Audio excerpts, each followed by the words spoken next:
650 lang na. Ha? 650. Oh.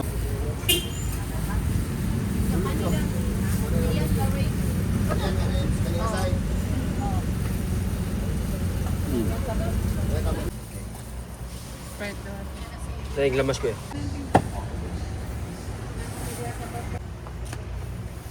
Ay, natulungan na. Wala.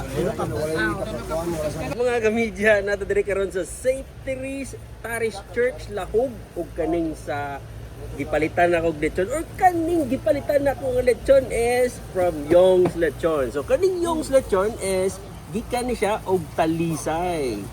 Kita ka, crispy yung palit. And ang kilo nila karon or per kilo nila karon is 900 pesos. So available nila every Sunday morning from 6 a.m. hangtod nga mahurot. But usually mahurot na siya mga 9 a.m. So labi taas 10 a.m. So mas maayo nga buntag sa iyo mo diri para makapili mo sa nindot na part of crispy nga panit. Alright, so paunahay na lang mo dire. But anyway, ang ulog tiil day nila kay ang kilo is 500 pesos. Alright?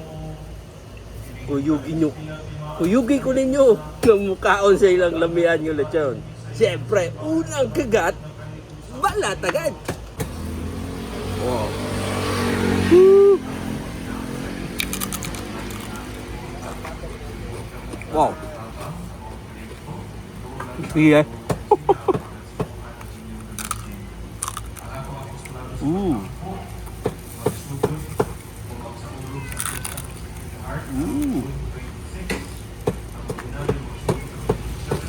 More chicharon.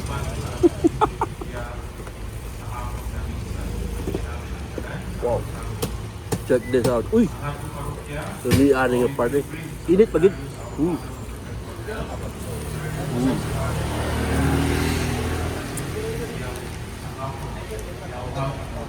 Oh. Sudah.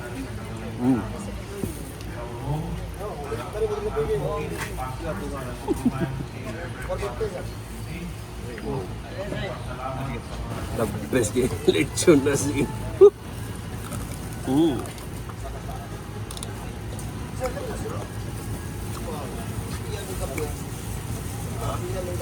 Ganaan juga aning lanip yung pati. Ay, wala putol.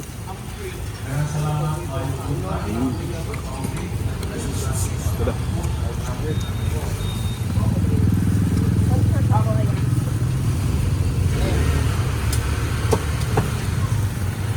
Agak busuk.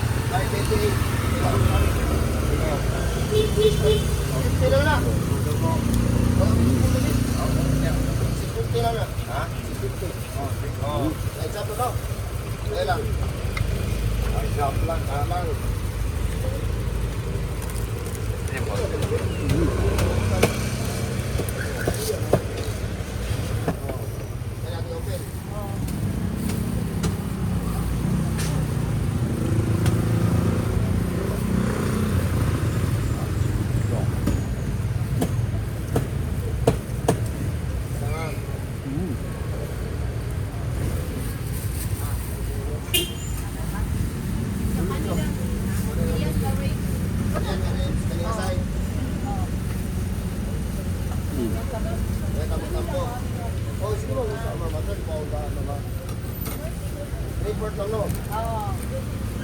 Happy puso.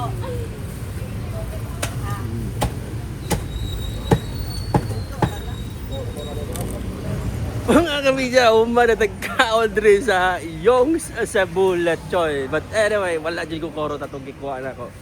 So almost half kilo to siya. So ako usbo na, available na sila every Sunday morning 6 a.m. hangtod sa mahurot. So mostly, mahurot din siya nasa 9 or 10 a.m. Open sila for reservation. Message na mo sa ilang Facebook page, Yong's Cebu Lechon. Ang per kilo nila is 900 pesos. And then sa ulo ug tiil is 500 pesos. Pwede rin mo makapareserve mga kamidya. So naapos sila yung lechon meal nga 150 pesos. Adunay tulo ka puso, and then lechon, and then soft drinks. Pili ra ka kung unsay gusto nimo nga soft drinks, Sprite ba or Coke. mga kamidya, pwede mo ka dine in dire kay aduna sila gamay nga lamisa, and then pwede sad mo maka take out kay napod sila yung mga styro of sudanan. So feedback sa ilang lechon, grabe crispy yung paret, but dili tanan nga crispy yung paret, aduna pod na nanayunit or na medyo gahe, and then ang unod mas maayo nga mas musayo kag ari dire kay para makapili ka sa part nga gusto nimo. Syempre unsa pa man the best yung part, belly part ginagkasagaran ang order. But for me, ang akong order is dito dapit sa gusok or padung na sa shoulder.